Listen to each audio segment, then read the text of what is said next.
월드 시리즈 2차전에서 눈부신 활약을 보여준 켈리 선수의 사례를 통해 데이터가 어떻게 그의 투구 패턴, 속도, 그리고 무브먼트를 분석하는 데 사용될 수 있는지 여러분께 소개하겠습니다. 이는 각 선수의 스타일에 맞게 조정할 수 있어 데이터를 기반으로 한 맞춤형 분석에 훌륭한 예시가 됩니다. 한편, 샌디에고 파드리스의 경제적 어려움이 주목을 받고 있습니다. 이와 관련하여 현지 매체에서는 김하성 선수가 트레이드될 가능성에 대한 보도가 나와 큰 관심을 끌고 있습니다. 저희는 이 가능성이 얼마나 현실적인지 여러분과 함께 토론해보고자 합니다.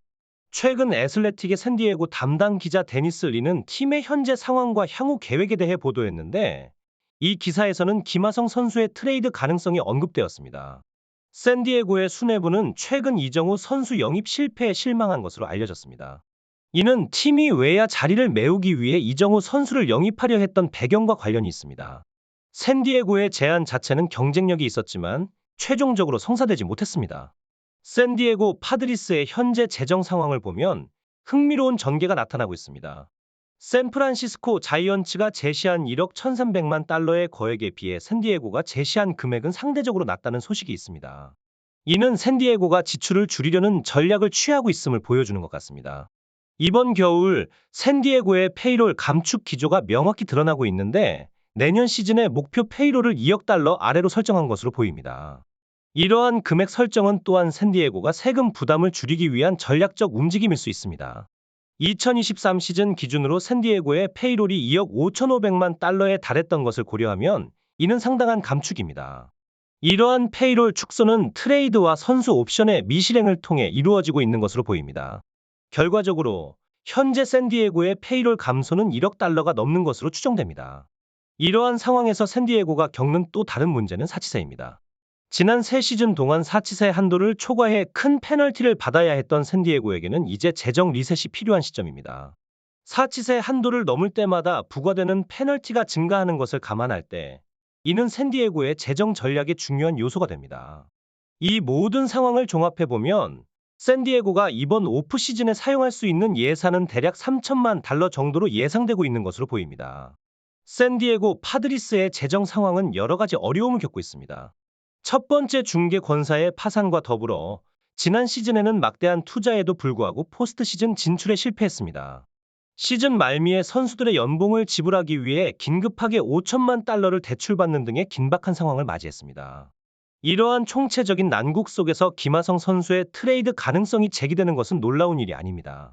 소토와 그릿이 선수를 뉴욕 양키스로 보내며 약 3,300만 달러의 연봉을 절약한 것은 이러한 상황의 일환으로 보입니다. 샌디에고는 이 절약된 금액을 어떻게 재투자할지 아니면 그대로 남겨둘지 아직 미정인 상태입니다. 또한 내년에 600만 달러를 받을 예정이었던 메카 팬터 아지의 계약도 애틀랜타로 이적시키며 연봉 보조금을 1억 150만 달러로 조정했습니다. 이러한 몸집 감축 작업은 40인 로스터에서도 계속되고 있으며 예산의 제약으로 인해 크로네스와 김성지 선수의 트레이드 가능성도 제기되고 있습니다. 샌디에고는 마차도, 타티스, 보가츠, 다르비슈, 워스 그로브 등 1억 달러 이상을 받는 선수들과 3억 달러에 육박하는 장기 계약자들을 보유하고 있음에도 불구하고 내년 시즌의 컨텐더, 즉 가을 야구를 도전해야 하는 상황입니다. 그러나 예산은 한정되어 있고 로스터의 빈자리는 여전히 많은 상태입니다. 프렐러 단장은 이러한 어려운 상황에서 팀을 어떻게 이끌어갈지 매우 어려운 미션을 맡고 있습니다. 실제로 김하성 선수의 트레이드에 관한 논의는 애슬레틱의 보스턴 담당 기자에 의해 이미 언급된 바 있습니다. 보스턴 레드삭스가 겪고 있는 내야수 문제 해결을 위해 김하성 선수가 적합한 후보로 지목된 것입니다. 지난 겨울 보스턴의 유망한 선발 투수 테너 하욱이 트레이드 카드로 거론될 정도로 김하성과 보스턴 간의 트레이드 가능성은 상당히 높게 평가되었습니다.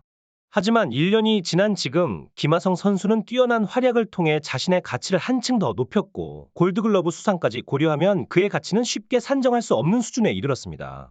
샌디에고 입장에서는 김하성 선수를 트레이드한다고 가정할 경우 샌디에고가 가진 여러 약점을 보완할 수 있는 최대한의 대가를 요구할 것으로 보입니다.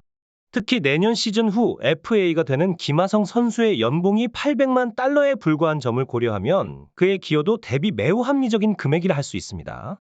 이러한 점들을 감안하면 고성능 저비용 선수인 김하성을 쉽사리 내보내기는 어려울 것입니다. 따라서 샌디에고가 현재 더 처분하고 싶어할 선수는 크로네너스가 될 가능성이 높습니다. 그러나 크로네너스의 트레이드 가능성은 실제로 더 낮게 평가되고 있습니다. 그는 샌디에고에게 중요한 자산이며 팀의 전략적 요구와 부합하는 선수입니다. 맞습니다. 크로노스가 7년간 8천만 달러에 달하는 연장 계약을 맺은 상황은 분명히 주목할 만합니다.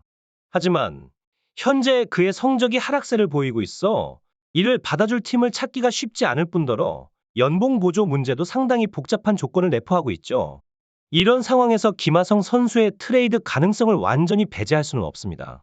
샌디에고 입장에서 김하성 선수를 트레이드하기 위해서는 특정 조건들이 필요할 것입니다.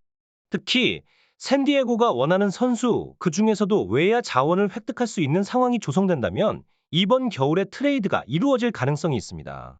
샌디에고는 현재 내야 자원이 많기 때문에 유망주인 잭슨 메릴 등에게 기회를 주면서 김하성 선수를 트레이드하는 방안을 고려할 수 있겠죠. 하지만 같은 지구의 팀을 상대로 트레이드하는 것은 포스트 시즌 진출을 목표로 하는 샌디에고에게 까다로운 선택이 될 수 있습니다. 유격수가 필요한 팀으로는 다저스나 샌프란시스코가 있지만 같은 지구의 팀들이기 때문에 트레이드가 어렵습니다. 따라서 보스턴이나 마이애미와 같은 다른 지구의 팀들이 트레이드 대상으로 좀 더 현실적인 선택지가 될 수 있겠네요. 정확히 말씀드리면 샌디에고 파드리스는 현재 장기 계약을 맺고 있는 선수들이 있음에도 불구하고 계속해서 경쟁력을 유지해야 하는 상황에 처해 있습니다. 이에 따라 샌디에고는 시즌 초반을 김하성 선수와 함께 시작할 예정이지만 만약 포스트 시즌 진출 가능성이 트레이드 마감 시점에 떨어진다면 그때 트레이드를 고려할 수도 있겠지만 겨울 시즌에 트레이드가 일어나기는 매우 어려운 상황임을 다시 한번 강조드립니다. 김하성 선수 입장에서도 자유계약 선수 FA 시즌을 앞두고 있는 상황에서 익숙한 환경에서 시즌을 시작하는 것이 더 도움이 될 것입니다. 샌디에고에서의 생활에 익숙해져 있고 샌디에고의 매력을 충분히 느끼고 있기 때문에 시즌 시작은 샌디에고에서 하는 것이 여러모로 바람직하다고 볼 수 있습니다. 또한 다저스와 샌디에고 간의 서부 지구 라이벌 관계도 주목할 만한 부분입니다. 특히 다저스가 메이저리그의 최고 스타 중 한 명인 오타니를 영입한 상황에서 김하성이 속한 샌디에고와의 맞대결은 매우 흥미롭습니다. 더군다나 한국 선수가 없는 서부 지구 시리즈는 많은 관심을 받을 가능성이 높으며 이러한 경쟁 상황은 한국 팬들에게도 큰 관심사가 될 것입니다. 물론 저희가 앞서 언급했듯이 현재 김하성 선수의 트레이드 가능성은 그다지 크지 않다고 볼 수 있습니다. 그렇기 때문에 서부 지구 시리즈는 놓쳐서는 안 될 경기로 김하성 선수와 오타니 선수의 맞대결을 직접 관람하시는 것을 추천드립니다. 이처럼 김하성 선수에 대한 트레이드 논의가 지속되고 있다는 것은 그가 지난 시즌 동안 보여준 뛰어난 성과와 가치가 높아졌기 때문입니다. 그의 가치가 높아진 만큼 이런 트레이드 소문이 나오는 것은 당연한 일이라고 볼 수 있습니다.